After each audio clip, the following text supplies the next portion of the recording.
Boa noite,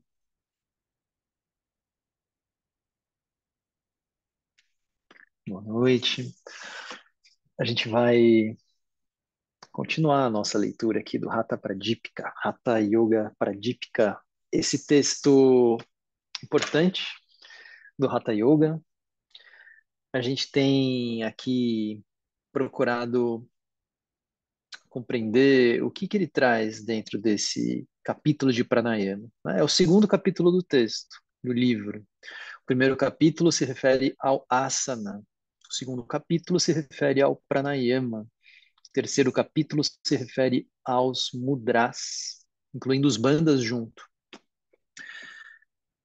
É muito interessante porque a impressão que dá, né, assim, nessa leitura que a gente tem feito, é que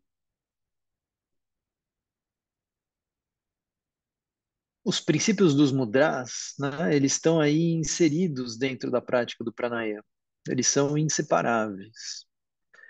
Os bandas, que nem foram explicados ainda, que vão estar lá só no terceiro capítulo, eles já estão sendo usados aqui na prática do pranayama. O texto não espera o terceiro capítulo para começar a dizer, né, onde os bandas devem ser usados. Não, ele já está usando agora. Os bandas já estão sendo aplicados dentro do contexto do pranayama. E os bandas, eles são aplicados dentro das pausas respiratórias. Então, uma das formas da gente situar, né, bandas e mudras, pegando esse texto aqui por enquanto, a gente vai entender, e sempre tem assim suas exceções na forma de interpretar, mas essa é uma forma que em geral funciona. Os bandas eles são aplicados dentro de uma pausa respiratória e os mudras eles são técnicas aplicadas num fluxo respiratório contínuo. Dr. Bolli usava essa abordagem quando fazia aquela distinção do Uddiyana Bandha e Uddiyana Mudra. Se lembram dessa distinção, né? Uddiyana Bandha quando é feito com os pulmões vazios ou com os pulmões cheios, não importa, mas numa pausa. Uddiyana Mudra, quando esse mesmo tipo, quando assim essa mesma cara, né, essa mesma forma é aplicada, mas mantendo um fluxo respiratório contínuo. A respiração está lá acontecendo e o corpo está montado em Uddiyana. Isso é Uddiyana Mudra. Nessa mesma abordagem, talvez a gente possa inventar, por que não, né? A gente pode inventar o Mula Mudra. Eu nunca vi o Mula Mudra aparecer, mas a rigor, o Mula Bandha, ele seria aplicado na pausa respiratória, com os pulmões cheios ou eventualmente com os pulmões vazios, mas numa respiração contínua, como a gente faz muitas vezes. Mula Mudra. Ou, né, ou talvez não seja essa a forma de dizer, porque eu nunca vi isso escrito em lugar nenhum, mas talvez seja uma das formas de compreender Ashvini Mudra, né? Ashvini Mudra, aquela que às vezes a gente entende como uma contração e uma expansão da região anal, né? Mas talvez seja assim uma espécie de mula bandha dentro de um fluxo respiratório contínuo, em parceria com outros mudras da região genital, como Vajroli Mudra, Yoni Mudra, né, que é um outro Yoni que não é esse das mãos no rosto, mas é um Yoni representado por essa palavra Yoni, que também é o órgão sexual feminino, né, em contrapartida ao Linga, que é o órgão sexual masculino. Enfim, os mudras e os bandas, eles vão sendo colocados dentro do contexto do pranayama. Não tem outro, não tem outro. Né? Então, ou os bandas vão ser feitos dentro do contexto da pausa, ou os mudras vão ser feitos dentro de um contexto de respiração contínua, que não é qualquer respiração, é sempre um bombeamento respiratório do tipo respiração pranayâmica. Né? Não tem outra forma. E o Hatha Yoga ele está todo montado nisso. Isso é curioso, isso é interessante, porque o Hatha Yoga ele é um livro que fala disso. O Hatha Yoga Pradipika é um livro que fala disso. Ele é basicamente um livro que fala de pranayama e de mudras, tendo os bandas aí como um subconjunto dos mudras, tá? A gente está numa parte do texto onde ele começou já a falar dos 8 tipos de kumbhakas, os 8 tipos de pranayamas que são apresentados aqui. Ele chama de kumbhakas, porque kumbhaka é exatamente o momento da pausa respiratória, né? Então a gente também já viu isso. A parte mais importante do pranayama é a suspensão da respiração, é a pausa. Nesses textos de Hatha Yoga, as pausas elas são principalmente apresentadas com os pulmões cheios. A gente raramente vai ver uma pausa com os pulmões vazios, né? Ah, então a gente também vai concluir, assim, com base nesses textos, que os bandas, eles são em geral técnicas de pausas com os pulmões cheios. E aí ele está aqui apresentando os 8 tipos de kumbhaka, as 8 formas de fazer essas retenções da respiração, que não se diferenciam pela retenção. Na verdade, a retenção é igual em todos eles, né? Então é sempre uma retenção com Jalandhara Bandha. O que vai diferenciar é a forma como o ar entra e a forma como o ar sai, tá? Não as suas proporções, porque a gente já viu que essas proporções também se mantêm. É sempre um tempo para inspirar, 2 tempos para expirar, né? A expiração no dobro do tempo da inspiração. Praticamos isso durante a semana também passada, né? Dentro das nossas práticas de pranayama. E se for começar a inserir pausas, essas pausas elas vão ser descritas no texto como assim 4 vezes o tempo da inspiração. Então você inspira em um tempo, segura até 4 vezes esse tempo e solta no dobro, tá? As respirações vão ficando bastante longas dentro dessa forma de fazer, né? Então, se você inspirar em 5 segundos, por exemplo, você vai reter 20 e soltar em 10.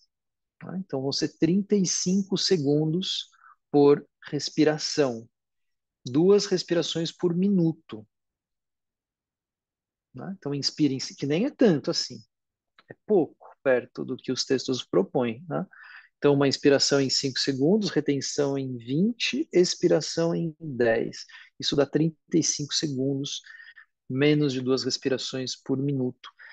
Se esses tempos começam a aumentar, a gente vai fazer, então, é, uma respiração e meia, né, por minuto, algo assim.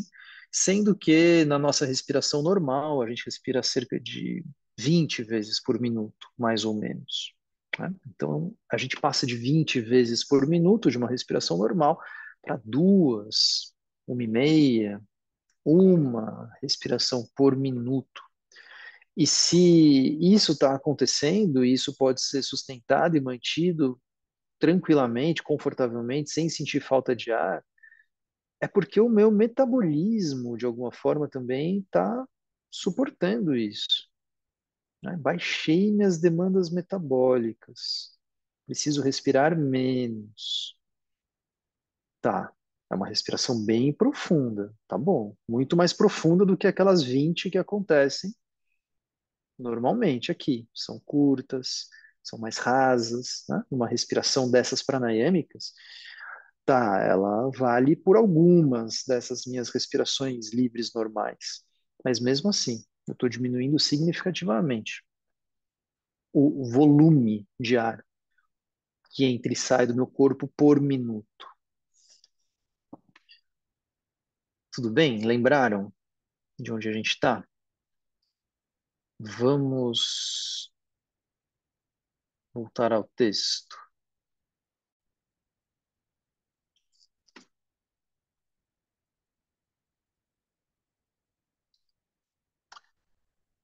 Estão vendo aí, né? Kumbhakas. Há 8 tipos de kumbhakas. Vamos relembrar? A gente já passou por isso, mas só para relembrar aqui. Suryabedana, Ujjayi, Sitkari, Shitali, Bhastrika, Brahmari, Murcha e Plavini. Vamos passar por eles.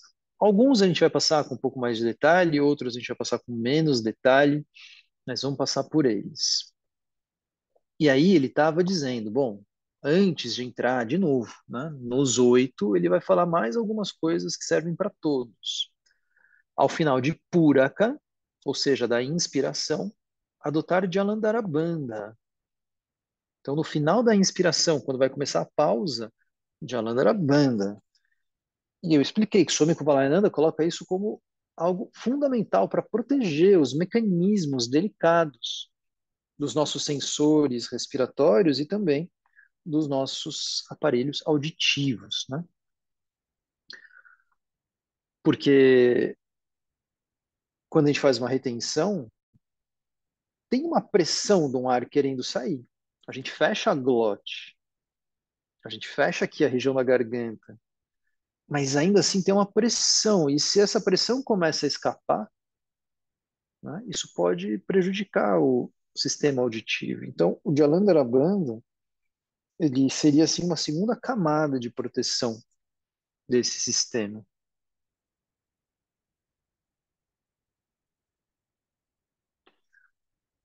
E aí, o dhyana deve se fazer no final de Kumbhaka e quando começa a Arechyata. É interessante porque isso pode variar um pouco de texto para texto. Então, tem texto que vai dizer, tá, você termina a inspiração, já faz o Jalandhara Bandha, já faz o Dhyana e o Mula Bandha, e fica com os três bandas lá montados ao mesmo tempo. Aqui ele está dizendo não. Você termina a inspiração, fica só com o Dhyana, com o Mula Bandha e o Jalandhara, nem está falando do Mula Bandha, mas fica. E no finalzinho, um pouco antes de começar a soltar o ar, é que você faz o Dhyana. Faz o Dhyana e começa a soltar o ar. Né? Então você expande um pouco as costelas para depois começar a soltar o ar. Pela contração simultânea, então contração das contrações ao mesmo tempo, da região púbica, então o Mulabandha aparece. Contração simultânea da região púbica, da garganta, retraindo o abdômen para as costas, ou seja, Mulabandha, Jalandhara Bandha e Uddiyana Bandha, prana corre através de Brahmanadi. Então é com, através, né? Por isso que a gente não pode separar o capítulo 2 do capítulo 3. Por mais que ele não tenha explicado, ele vai explicar tudo lá no capítulo 3, vai voltar a apresentar esses bandas, vai falar sobre eles, vai falar sobre essas técnicas lá no capítulo 3. Mas ele já está trazendo aqui. Não tem como separar a prática do pranayama da prática dos bandas, nem da prática dos mudras. Até porque os bandas são parte dos mudras. Né? Porque se pranayama é a técnica que faz com que o prana percorra um nadi específico, né? Faça assim, pranayama é essa forma de fazer com que o prana se expanda pelo corpo. Há um controle e ao mesmo tempo uma expansão. Eu controlo um jeito de respirar que faz com que esse prana se expanda pelo meu corpo. E eu quero fazer ele passar por um nadi, um canal pelo qual ele não passa. Né? Ele não passa. E para fazer passar, o texto está dizendo aqui, é por Mula Bandha, Jalandhara Bandha e Uddiyana Bandha. Né? Então, a gente pode entender o pranayama, ou a parte respiratória do pranayama, como sendo um grande bombeamento,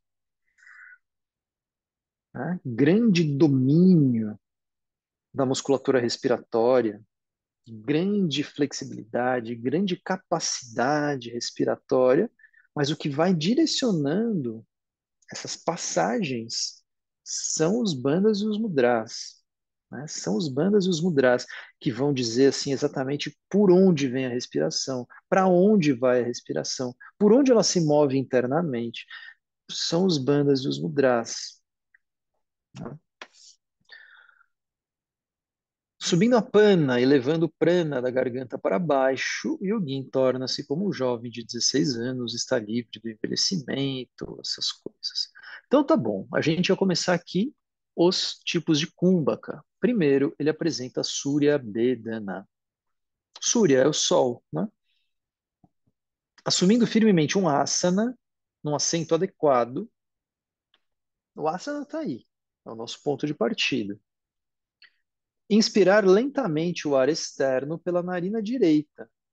praticar kumbhaka, até sentir o efeito da retenção nos cabelos e nas pontas das unhas. Em seguida, expirar lentamente através da narina esquerda. Então, Surya Bedana é uma técnica onde se inspira pela direita e se solta o ar pela esquerda. Agora, vocês percebem, isso é o de menos, né?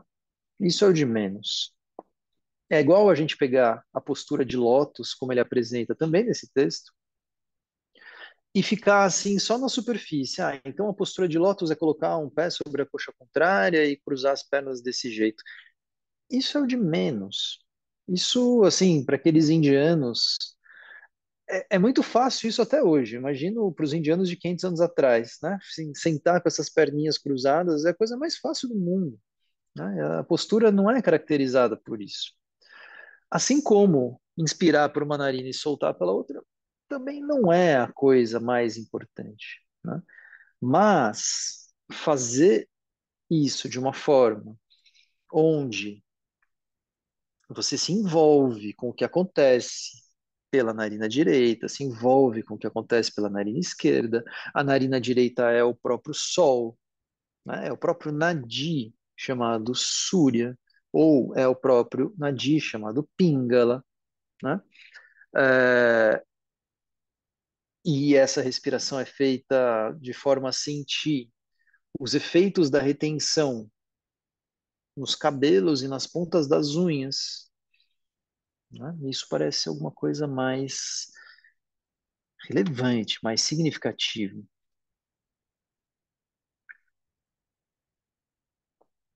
E ele vai dar, assim, algumas justificativas que também são um pouco estranhas, né? São um pouco estranhas. Esse texto, assim como muitos outros, eles são compilados de vários outros textos, né? Compilados de várias aparições dessas técnicas anteriores, né? E aí começa a chegar um momento onde esses textos são muito permeados por essa visão terapêutica mesmo da doença, né? Então ele vai dizer que limpa os seios frontais, né? Sei lá, as enfermidades produzidas por parasitas, destrói os distúrbios de Vata. Isso provavelmente vai ter uma relação com o que está sendo colocado ali pelo Surya, Sol, né? Vata é um dosha frio e seco. O Sol vai sendo colocado ali, e ele provavelmente, né, assim, se sobrepõe a esses humores frios de Vata. Mas é isso, né? No fundo, a gente tem que fazer, praticar e experimentar e ver como a gente sente o efeito dessas coisas.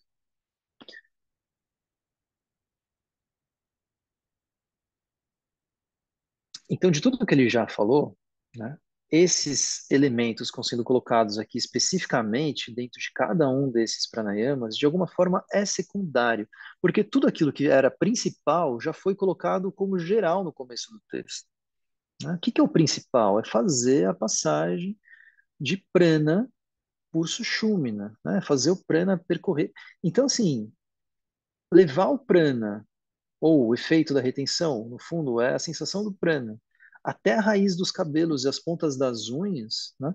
É uma forma de expandir isso pelo seu corpo inteiro e junto com os bandas. Então, o que que o pranayama faz, né? Ele está tentando levar essa sensação de expansão do prana pelo corpo inteiro, e aí vem os bandas e confinam isso. Né? Você está tentando levar isso pelo seu corpo inteiro. Aí você vem, fecha por baixo, fecha por cima e vem, empurra pela frente e por baixo e vai tentando fazer isso cada vez mais colidir de uma certa maneira com aquele nadi central, né? Fazer assim como se fosse a única opção do prana percorrer aquele caminho. No final das contas é isso. O jai. Então ele vai falar do jai agora. Fechar a boca. Inspirar lentamente através de ambas as narinas, produzindo um som de tal modo que seu toque seja sentido desde a garganta até o peito. Tá? Então ele está dizendo que o som do Ujjayi deveria ser sentido da garganta até o peito. E aí ele vai dizer uma coisa que a gente não fez. Depois de praticar Kumbhaka, como antes quer dizer como no Surya Bedana, né? Então até a raiz dos cabelos, até as pontas das unhas, até as extremidades do corpo. O ar é exalado através da narina esquerda. Nós não fizemos isso. A gente inspirou e expirou por ambas as narinas, até porque essas coisas, como eu estou dizendo aqui, elas são secundárias em relação aos seus efeitos primários, né? E aí uma simplificação de Ujjayi é fazer o ar entrar e sair pelas duas narinas. Poderíamos fazer ele sair pela narina esquerda. Não estamos fazendo isso agora, né? A gente fez o Ujjayi com as duas. Vamos alternar narinas no próximo ciclo, quando a gente começar a fazer Anuloma Viloma. E aí fala de livra de enfermidades da garganta, por causadas por muco, aumento do fogo gástrico, etc. Né? Ah, e olha só que curioso, o texto coloca aqui.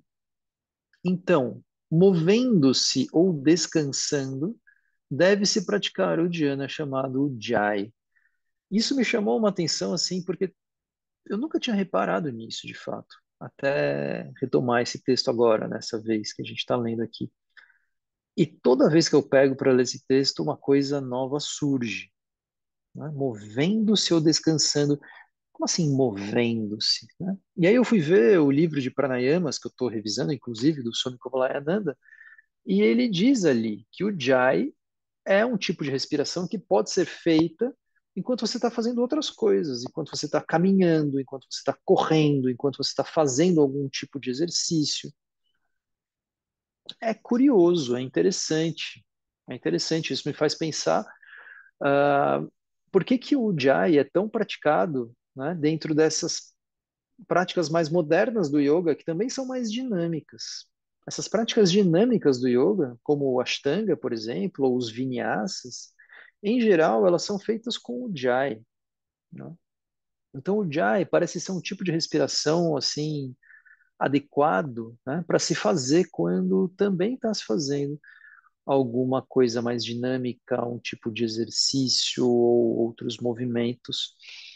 Interessante, né? Interessante. Dessa forma, não deve se praticar os bandas, quando ele é feito assim em movimento, né? Como colocado no comentário aqui do texto de Swami Kovalayananda. Tá? Aí ele vai falar de dois outros pranayamas, que não são pranayamas tão comuns, que são pranayamas onde se inspira pela boca. Tá? Então eles são particulares, são diferentes. Tanto Sitkari como Shitali são pranayamas onde se inspira pela boca.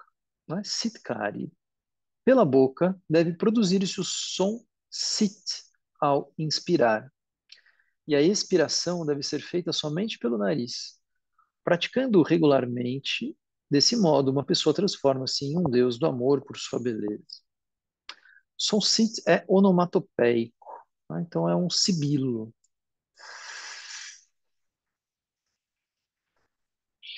Né? Então você produzir um som sit, inspirando.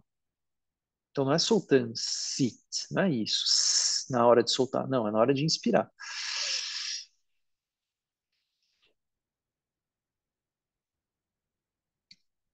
Eu aprendi esse pranayama em Kaivalya com os dentes fechados,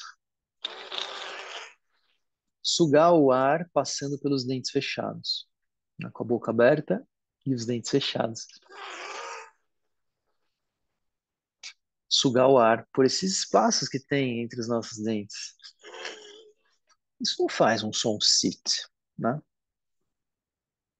Então a gente não sabe muito bem.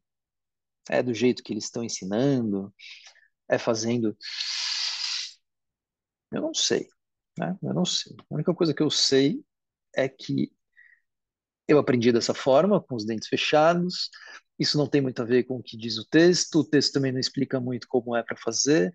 No fundo, é um pranayama que eu sempre ouvi assim, nunca foi um pranayama desses muito praticados, né? Nem mesmo Laika, Valjadama. É um pranayama que se sabe como faz, mas não é muito praticado.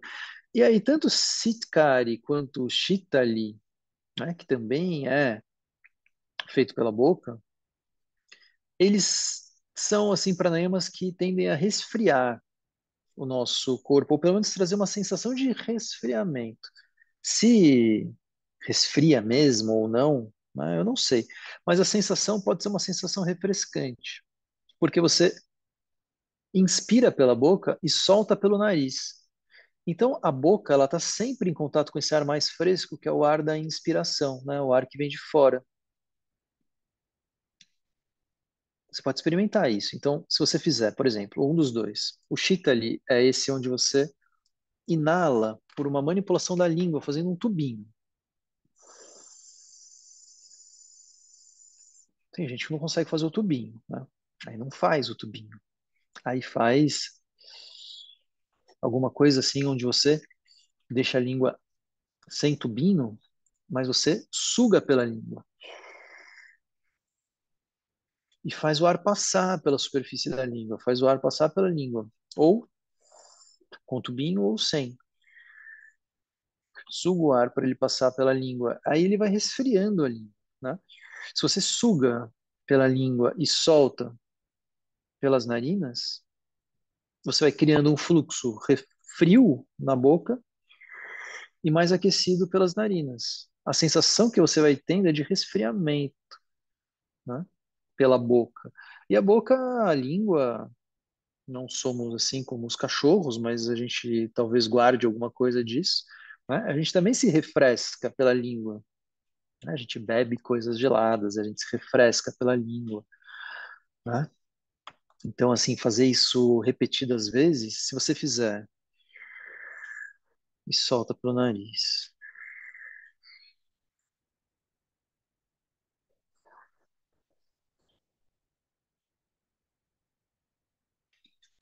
Depois de algumas vezes, né, a sua boca está refrescante e as suas narinas, que ficaram soltando o ar mais aquecido, quando você volta a inspirar por elas, a sensação também é de resfriamento nas narinas, né?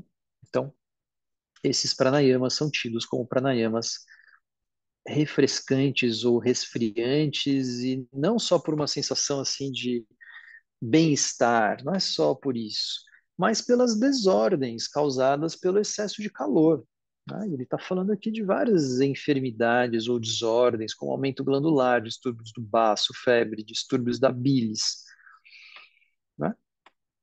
O fígado e a bilis estão relacionados com esses doshas mais quentes, né? Esses elementos mais quentes. Bástrica. Primeiro postar-se em Padmasana. Então ele está dizendo que esse é um pranayama bástrica que se faz em Padmasana, na postura de lótus, colocando firmemente as duas plantas dos pés nas coxas opostas. Bem estabelecido em Padmasana, o sábio deve, com o pescoço e corpo eretos, fechar a boca e forçosamente expirar através de ambas as narinas, fazendo um som, de modo que a expiração seja sentida na garganta e no crânio. Em seguida, deve inspirar rapidamente até que o ar chegue ao peito. Deve expirar e inspirar do mesmo modo uma e outra vez. O ar deve ser cuidadosamente movido dentro e fora do corpo, do mesmo modo que um ferreiro move os foles rapidamente.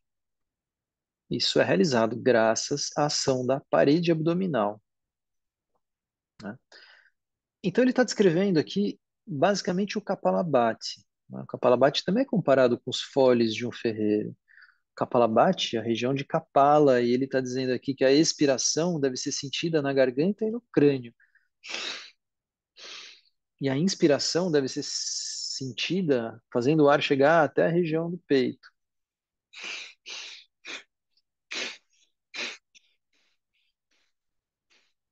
né? Bástrica, então, a gente vai também ter aqui formas diferentes de compreender o Bástrica. Segundo o Instituto de Kaivalya-Dama, Bhastrika é igual ao Kapalabhati, seguido de uma parte lenta do pranayama. Porém, nós vamos ver outros lugares, né? Em geral, na verdade, na maioria dos lugares, a gente vai ver Bhastrika sendo ensinado de uma forma diferente do Kapalabhati. Bhastrika sendo ensinado de forma a fazer tanto expirações como inspirações mais forçadas, né? No Kapalabhati é só a expiração forçada. No Bhastrika, como normalmente vemos por aí, é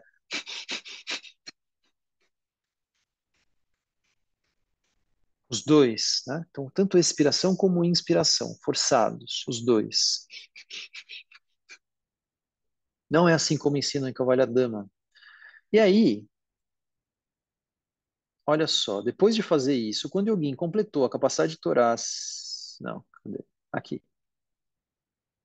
O ar deve ser cuidadosamente movido dentro e fora do corpo. Quando se instala o cansaço, então depois que estranha um pouco também dizer isso, né? Mas assim, é o que está aqui. Quando se instala o cansaço, inspirar pela direita. Então, o Bhastrika que é ensinado aqui nesse livro é fazer várias séries de Kapalabhati, várias repetições, até um certo limite, que eu acho estranho que seja o cansaço, mas enfim, algum tipo de limite.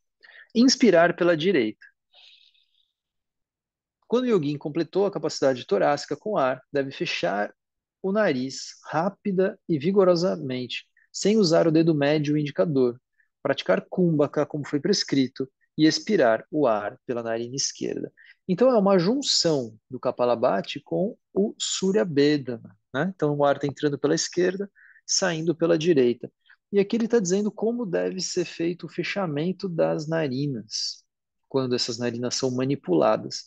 E é nessa posição da mão aqui. Então, a polegar fica livre, os dois dedos, indicador e dedo médio, não são usados, ficam flexionados, e usa-se o dedo anelar e mínimo para tampar a narina esquerda. Se a pessoa for canhota, ela pode fazer isso ao contrário, né? De qualquer forma, seria esses dois dedos do meio não são utilizados. E assim a gente vai conseguindo tampar as narinas de uma forma mais gentil do que se a gente usar os dedos dessa maneira, assim.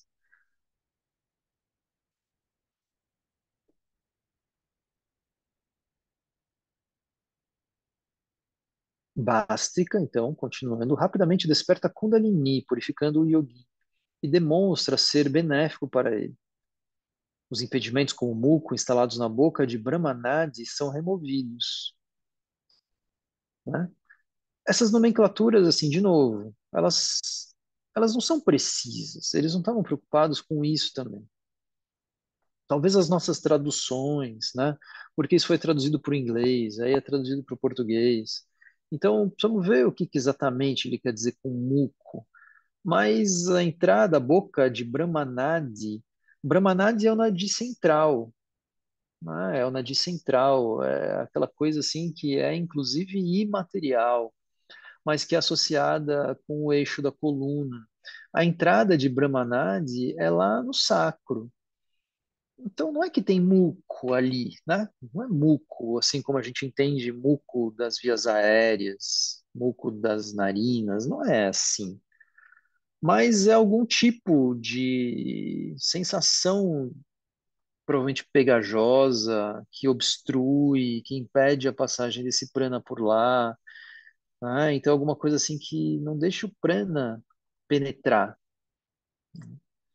Então, essa técnica, ela vai removendo provavelmente esse tipo de sensação de obstrução por alguma coisa pegajosa, como um tipo de muco, né? Mas provavelmente é do campo sensível mesmo, não é uma substância, né? Não tem mucosa ali naquela área. Deve-se dar especial atenção ao kumbhaka, chamado Bastra, já que efetivamente corta os três nós do corpo. Então, assim, ele está insistindo do Bástrica, né? Então, de todos os pranayamas apresentados aqui, o Bástrica é o que ele está se dedicando mais. Efetivamente corta os três nós do corpo. Três nós são três grantes. Esses três grandes, eles são certos níveis, né? Assim, que equivalem a travas, nós, por onde é difícil do prana percorrer. E o primeiro está lá na base mesmo, lá no começo, lá na entrada, né? Que é o tal do Brahma Granthi. Depois ele vai ter mais dois níveis, um no nível do coração, outro no nível do centro da testa. Brahmari. Aliás, o Brahmari também tem outra coisa que a gente não está fazendo, que eu nunca nem vi muito bem ser praticado dessa maneira. Olha só.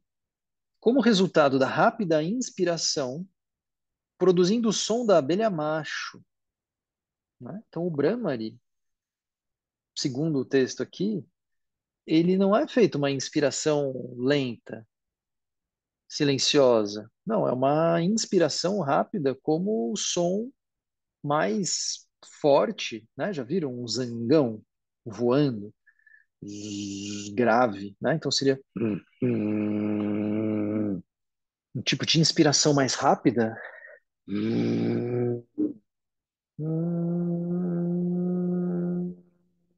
Né? Então a inspiração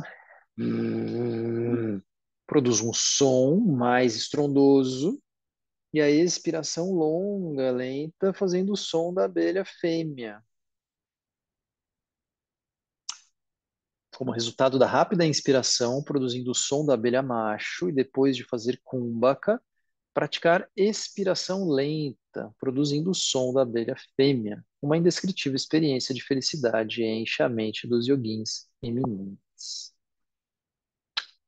Também não vejo, nunca vi o Brahmari sendo praticado assim, dessa forma. Apesar de ser interessante, né? Ser interessante, às vezes dá para experimentar isso.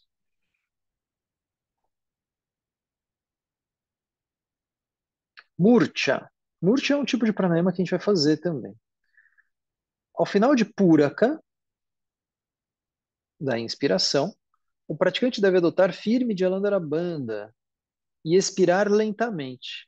Esse é conhecido como Murchana, leva à perda de consciência e dá prazer. Então, esse é o único pranayama que é feito onde a expiração, a saída do ar, prechaka, é feito em Jalandharabandha. Né? Todos os outros casos, faz Jalandharabandha durante a pausa, depois desfaz e solta o ar. Aqui não. Faz Jalandharabandha, provavelmente mais pressionado, depois afrouxa um pouco, porque o Jalandharabandha trava a passagem, né? Mas afrouxa um pouco e solta o ar nessa condição. Swami Kuvalayananda vai dizer o seguinte, o que combina com a descrição, porque murcha significa literalmente assim, esse torpor, né? Essa coisa que ele está chamando de perda de consciência. Agora, Jalandhara por pressionar esses receptores, esses sensores das pressões parciais de gás carbônico aqui no nosso corpo, no sangue, né, que passam por aqui, ele altera um pouco. Ele é como se ele prolongasse um pouco a tolerância, né, do nosso corpo ao gás carbônico. E um corpo com mais tolerância ao gás carbônico, ele também entra num certo estado assim de entorpecimento. Ele entra num estado de entorpecimento. Então, fazer o murcha muitas vezes, muito longamente, desse jeito que eles fazem, que não é assim pouquinho, não é 5 minutos, né? Esse jeito que eles pegam para fazer, né? Assim, faz com tudo. É possível que manter Jalandhara por muito tempo leve a esse estado assim de torpor, né? Perda de consciência, alguma coisa assim que leva. E essa perda de consciência é muito interessante nisso, né? Porque assim estar conscientes demais, né? É estar assim em si mesmo demais. Quando você perde um pouco dessa consciência, entre aspas, né? Você não vai chegar a desmaiar, mas você entra num certo estado que às vezes eu falo assim como um estado de quase sonho, né? A sua racionalidade também diminui, o seu senso de eu, né? O meu senso de eu mesmo, o senso de si, essa coisa que se autoafirma o tempo inteiro, também diminui um pouco ali. E você fica mais suscetível às experiências daquilo que pode te tomar, né? Você se deixa tomar por algo com mais facilidade quando você não está ali muito firme em si mesmo, né? E isso tem um lado, isso tem um valor dentro dessas práticas, se deixar tomar por alguma coisa. Plavini, o mais esquisito de todos, com o estômago completamente cheio de ar, introduzido através do esôfago, o yogin facilmente flutua com uma folha de lótus na água mais profunda. O que que ele faz então, né? Plavana significa flutuar, né? Plavini então é um tipo de pranayama onde você vai engolindo o ar, introduzindo o ar através do esôfago, engolindo, né? Até preencher o estômago com ar. E aí talvez isso deixe o corpo fácil de flutuar, ou flutuar seja uma metáfora. Sabe-se lá exatamente que se pretende com isso. Bom, e aí a gente vai passar só por uma outra parte, que é super importante. A gente já está quase no fim do capítulo, mas eu queria falar de dois tipos de kumbhaka que são descritos aqui, Sahita e Kevala, porque isso é muito importante. O pranayama consiste de três processos: Prechaka, que é a expiração, Puraka, que é a inspiração, e Kumbhaka, é a pausa. E ele vai dizer, Kumbhaka pode ser de dois tipos, Sahita e Kevala. Sahita deve ser praticado até obter-se Kevala. Isso é muito legal, né? Isso é muito legal. Porque Sahita é o tipo de pausa que é feito assim com controle. Sahita é aquela pausa que você faz por sua própria conta, né? Eu decido fazer uma pausa, prendo a minha respiração e faço. Isso é Sahita. Sahita quer dizer literalmente acompanhada. Acompanhada de inspiração e acompanhada de expiração. Quer dizer, ela está associada à inspiração e à expiração. Sahita deve ser praticado. Então, eu pratico Sahita. Eu estou dizendo aqui de maneira geral, né? Pratica-se Sahita. A única prática possível de Kumbhaka é Sahita, né? Eu não consigo praticar Kevala. Kevala acontece. Sahita deve ser praticado até obter-se Kevala. E Kevala é o quê? Kevala é uma pausa respiratória desacompanhada, espontânea, que não está associada com a inspiração e a expiração. O Dattatreya Yoga Shastra vai dizer que Kevala é um tipo de pausa que pode ser mantida pelo tempo que se desejar, né?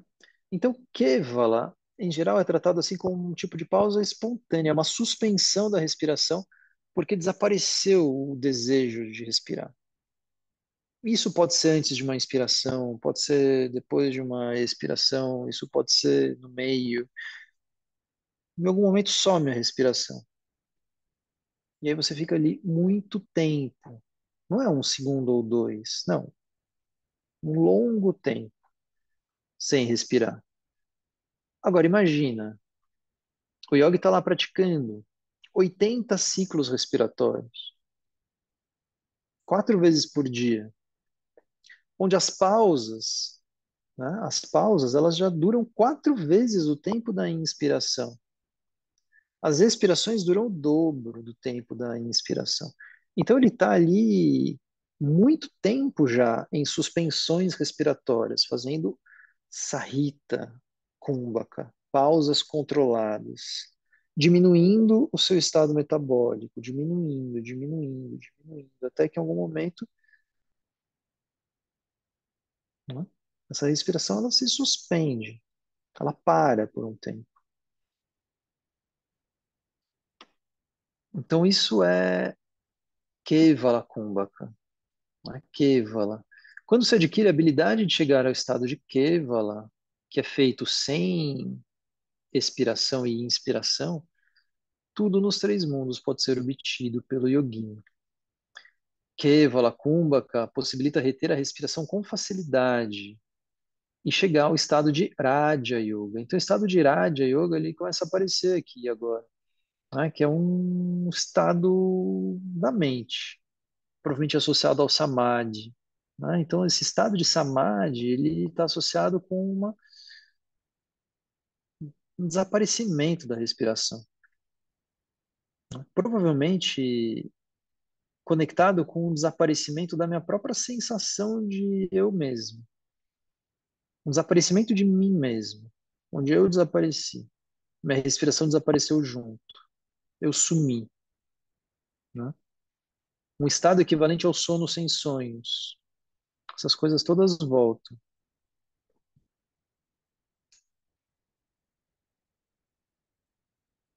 E olha só, a consciência volta a estar sem objeto depois de reter a respiração em Kumbhaka. Né? Consciência sem objeto. Não tem nada onde ela se fixa. Ela está simplesmente aí, disponível. Né? E aqui termina o capítulo de Pranayama. Ele vai dizer no último verso: as características do êxito no Hatha são elegância do corpo, brilho no rosto, clareza na voz, brilho nos olhos, libertação das enfermidades, controle da ejaculação do sêmen, estimulação do fogo gástrico e purificação das nadis. Aí ele vai entrar no próximo capítulo, que é o capítulo dos mudras, tá? Terceira lição, tratado sobre mudras. E aí começa toda essa outra parte que vai de mãos dadas, inseparável, inseparável, não dá para separar do capítulo de Pranayama. Talvez a gente tenha que olhar para isso junto, né? Talvez a gente tenha que olhar para isso junto. Não passar pelo capítulo inteiro, mas talvez passar por alguns desses versos que fala sobre os mudras, porque se a gente está aqui se propondo a falar de Pranayama, a gente não pode olhar o capítulo de Pranayama sem olhar o capítulo dos mudras. Né? Eles estão associados, eles são coisas ligadas. São técnicas feitas ali para estarem lado a lado, feitas juntas. Né? Não são técnicas separadas. Não é primeiro um, depois o outro. Não é assim. Né? Não se separa didaticamente uma coisa da outra. Então a gente deve passar por alguns destes versos dos mudras na próxima semana. Vamos para uma prática,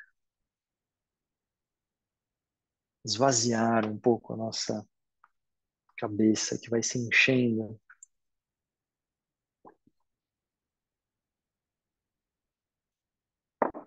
Mas eu quero que esse conteúdo, essa leitura, ela seja uma coisa muito prática mesmo, tá?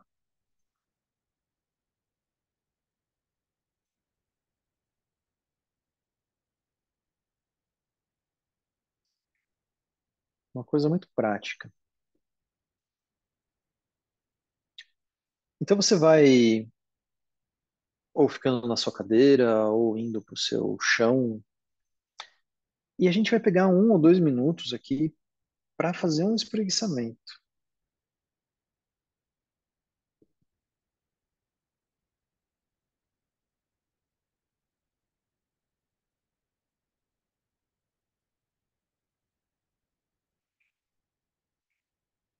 Nesse espreguiçamento, você vai procurando se situar bem no seu corpo.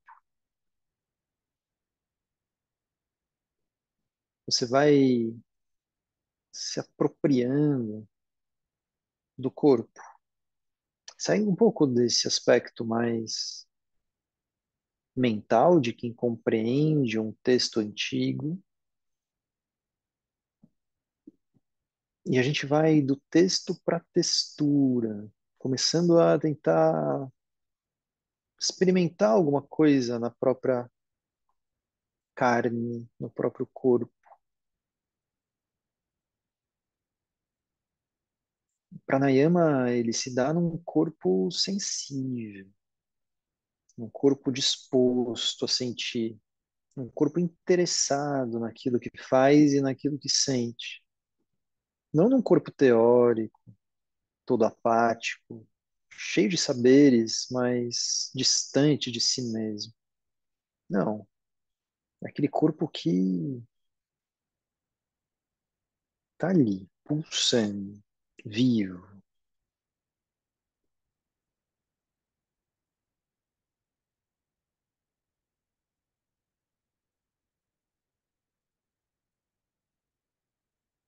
E quando você achar que está com o corpo mais na mão,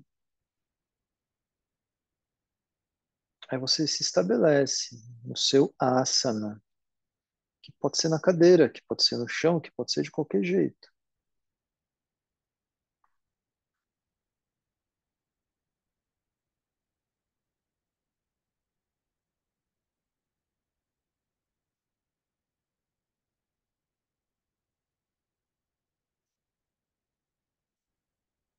Procura deixar a respiração livre e cuida da sua postura. A posição do quadril, a posição da coluna,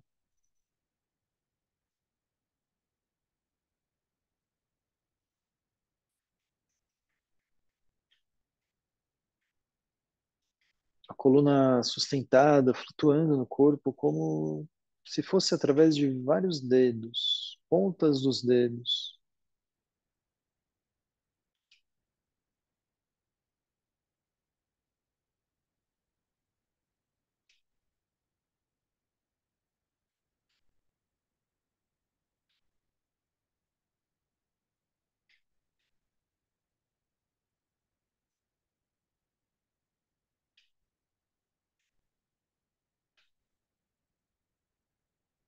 Parte baixa do abdômen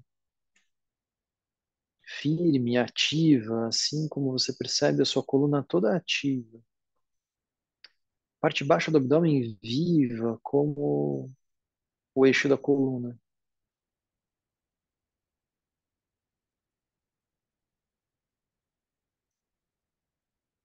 Então tem uma relação, essa porção inferior, essa parte baixa do abdômen que se recolhe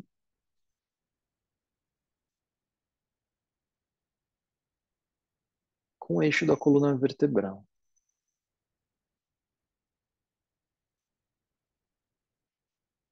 Uma relação de interdependência.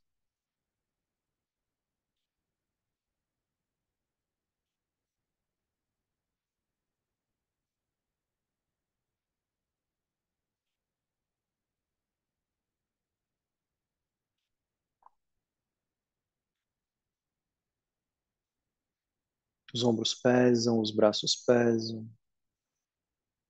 A cabeça atravessa por entre os ombros, sustenta a coluna, sustenta a cabeça leve lá no topo da coluna.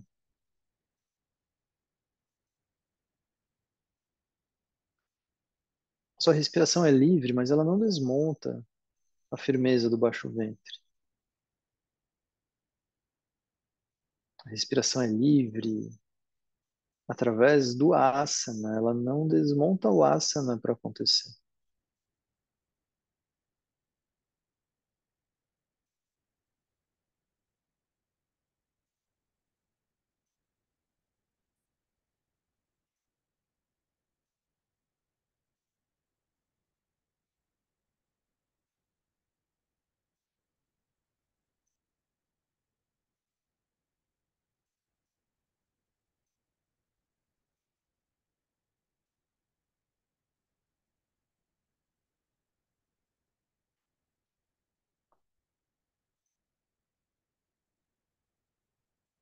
Começa a observar a respiração.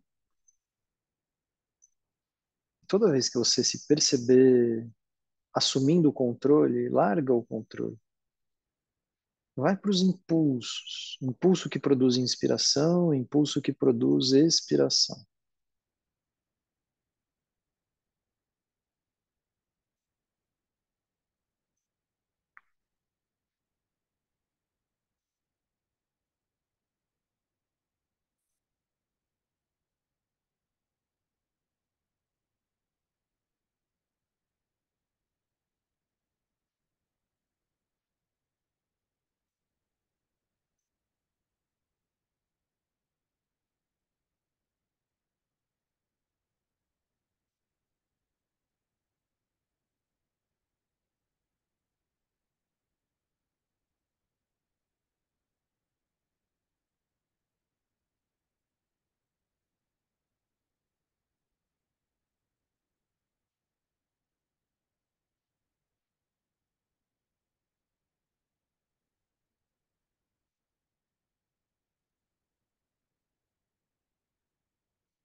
Então começa a fazer algumas respirações um pouco mais profundas.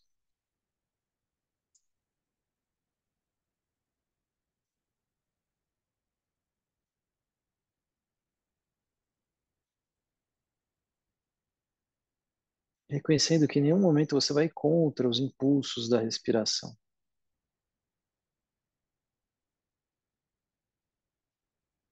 E você não chega no ponto máximo, não chega no máximo das suas inspirações, nem das suas expirações. Elas vão ficando um pouco mais profundas, um pouco mais lentas.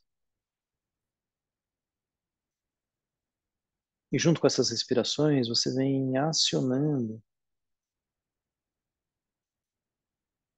esses orifícios e tubos pélvicos,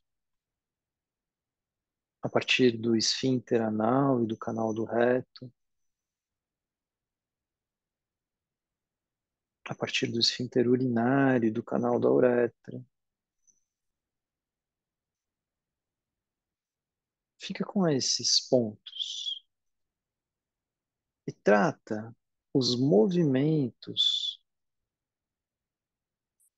a partir desses orifícios e desses tubos como esse fluxo contínuo dos mudras, sem interrupção. Então a gente não está querendo bloquear ou fechar essa passagem. A gente está querendo direcionar, sensibilizar e direcionar. Então é um tipo de contração que não fecha. É um tipo de contração que puxa para cima, como se sugasse.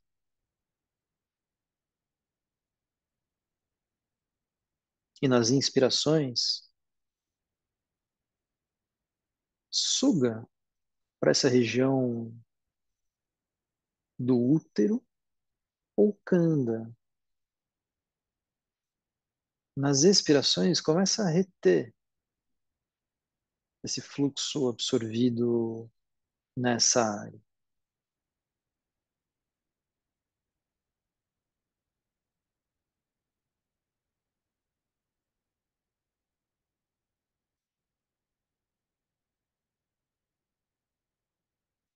Acompanha com a sua concentração.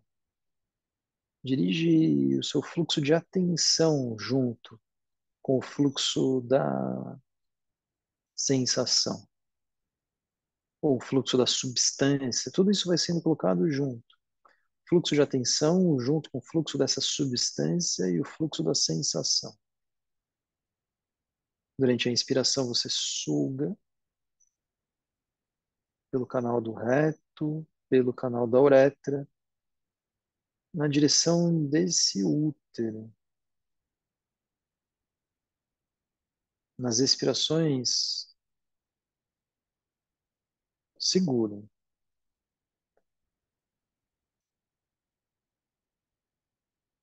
Então, nas inspirações, o canal está mais aberto para você puxar por ele. Nas expirações, ele vai gradualmente se fechando para não deixar voltar por ele. Mas ele vai fechando de baixo para cima. E vai se constituindo um núcleo.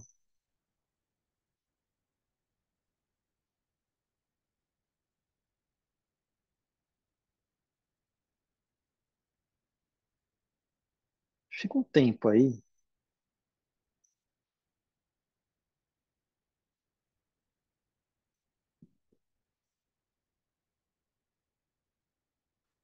e procura quebrar possíveis padrões de rigidez que impeçam ou dificultem a propagação do pulso respiratório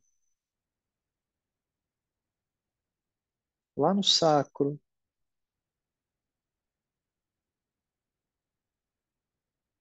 Então, a constituição desse núcleo, desse kanda, não trava o sacro.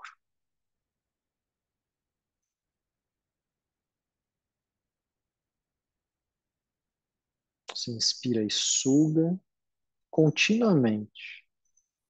Expira e segura isso lá dentro, continuamente.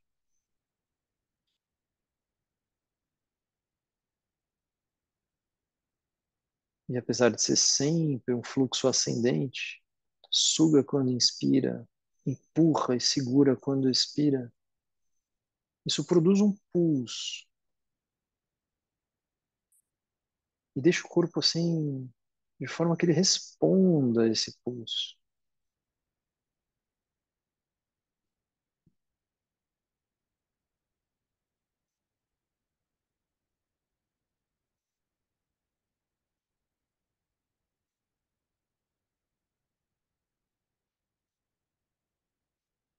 Encaixa o Brahmari aí. O Brahmari dessa forma como temos feito, onde as inspirações são longas e silenciosas, você suga, e as expirações produzem o som da abelha.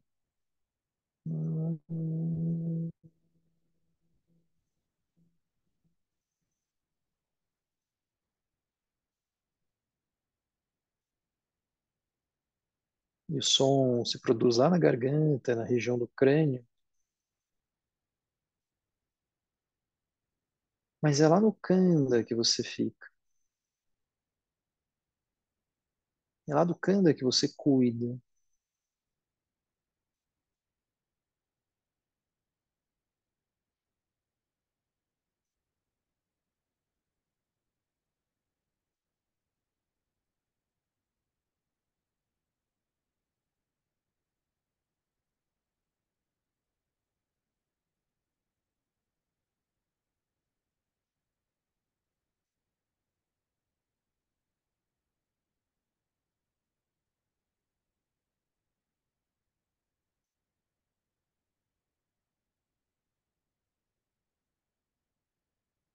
Continua com o Brahmari.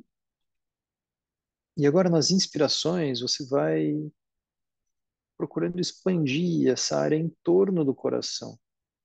E do coração para cima, na direção da garganta. Suga desse centro, desse núcleo, lá no Kanda, para a área do coração. Nas expirações com o Brahmari. Segura, não deixa perder. Vai usando o som como uma própria forma assim de manter a caixa torácica um pouco mais aberta.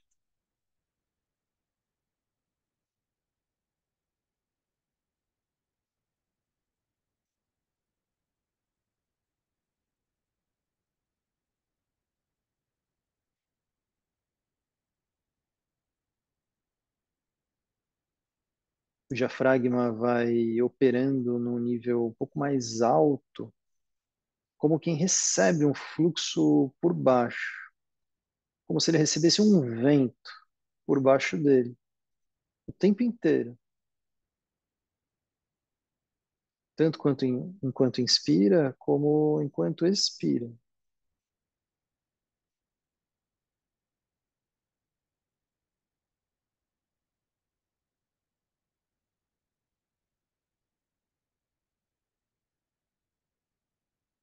E seu abdômen pouco se movimenta.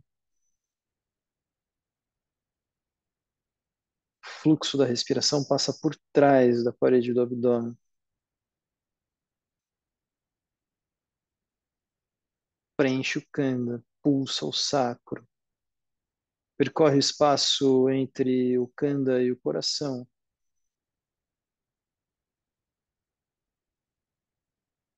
expande a área do coração tridimensionalmente, para frente, para trás, para os lados, para cima, lá na direção do centro da garganta.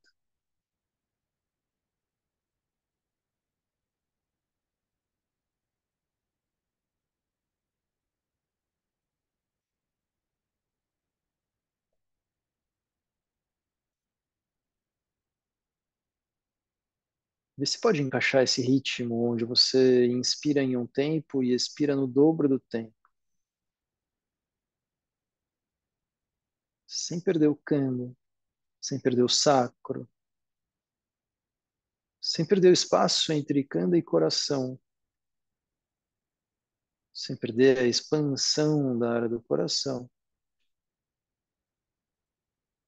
sem perder o Brahma e o som que vai te levando lá no topo da cabeça.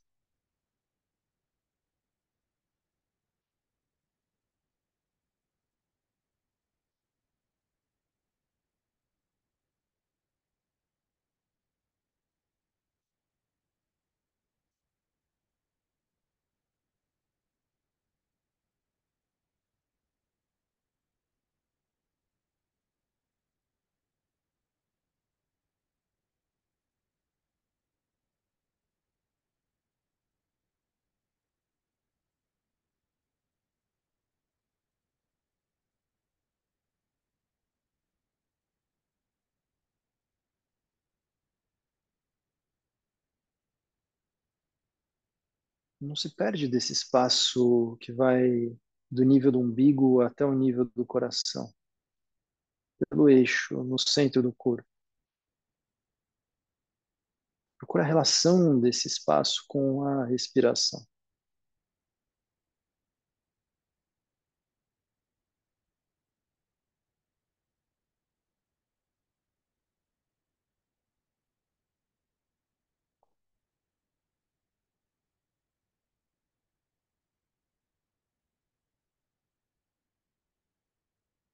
E continuamente, a cada respiração, você está lá com o sacro livre, pulsando, o kanda constituído, firme, e vai sugando, como se continuasse sugando lá nos orifícios pélvicos, mas vai sugando por esse canal entre o kanda e a área do coração.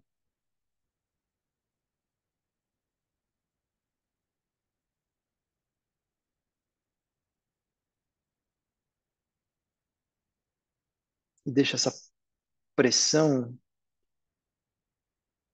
como um vento que empurra o diafragma para cima. E deixa isso atravessar o diafragma e alcançar até a pontinha superior dos pulmões, logo abaixo dos ombros.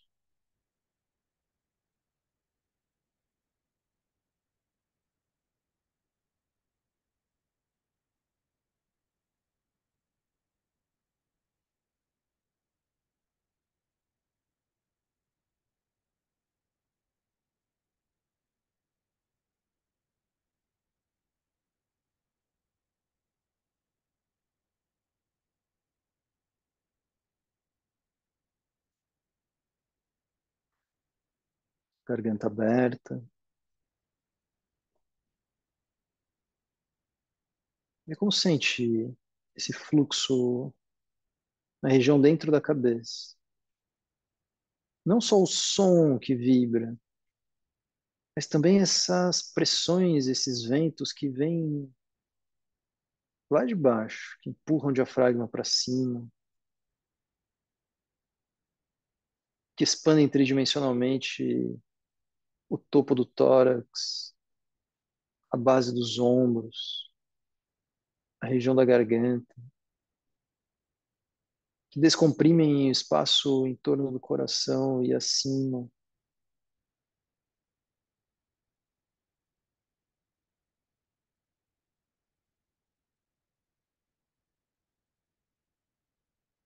E você começa a procurar esse espaço entre o coração e o centro da cabeça.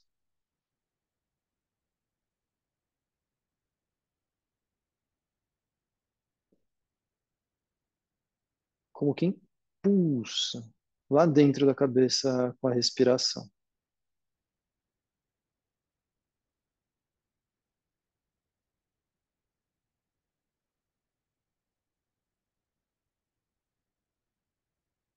Não perde o som do Brahma ali.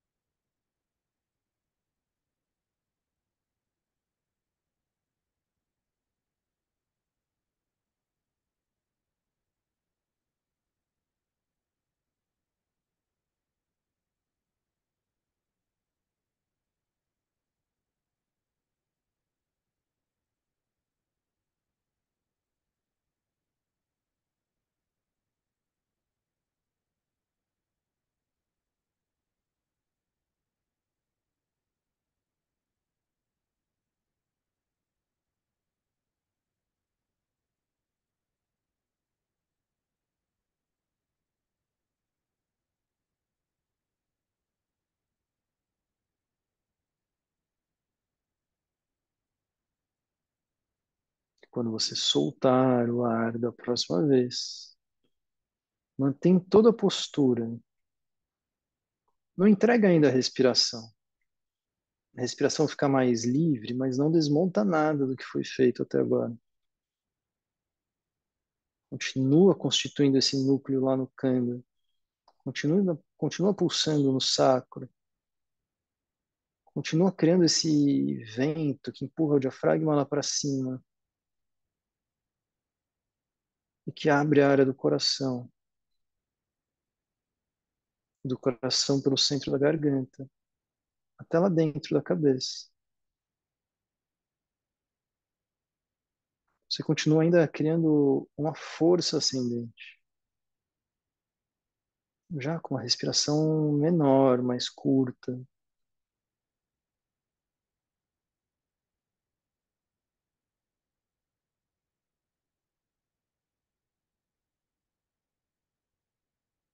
Então você vai desfazendo essa força ascendente como se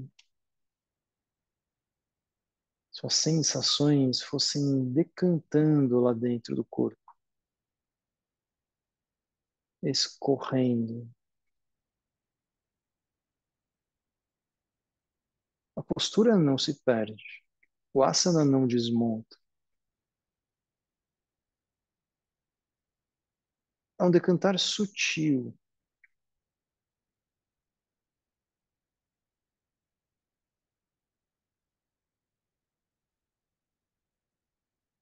aquilo que você empurrou, ou sugou, ou puxou, até lá no nível da cabeça, você deixa descer para a base agora.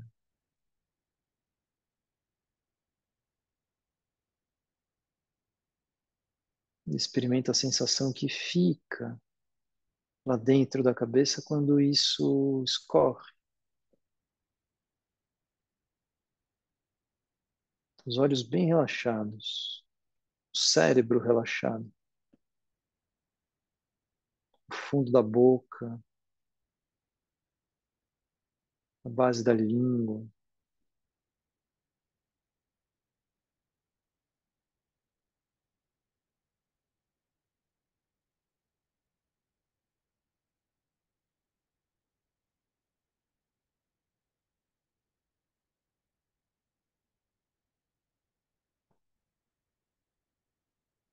Talvez fique ainda a sensação de um pulso. Pode ser ligado à respiração, que pode ser ligado ao coração, ou que pode ser um pulso da circulação cerebral, medular.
Então, faz algumas respirações um pouco mais profundas. Retoma devagar espreguiçamentos, movimentos. Antes ainda de abrir os olhos, demora um pouco para abrir os olhos.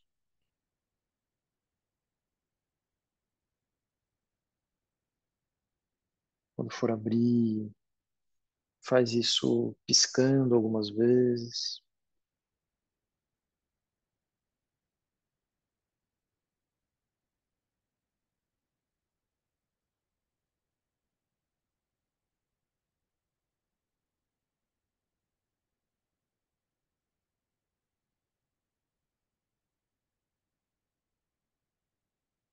Muito bem.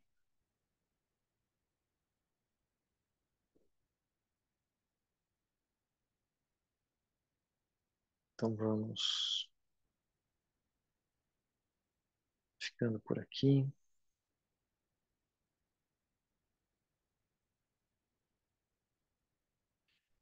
Queria saber se alguém tem alguma questão a ser colocada.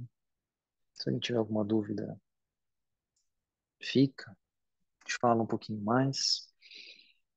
Mas quem quiser, assim, seguir com essa sensação da prática, desliga, segue com a sua prática.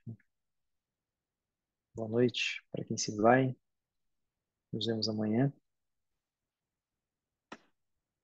Alguém tem alguma questão?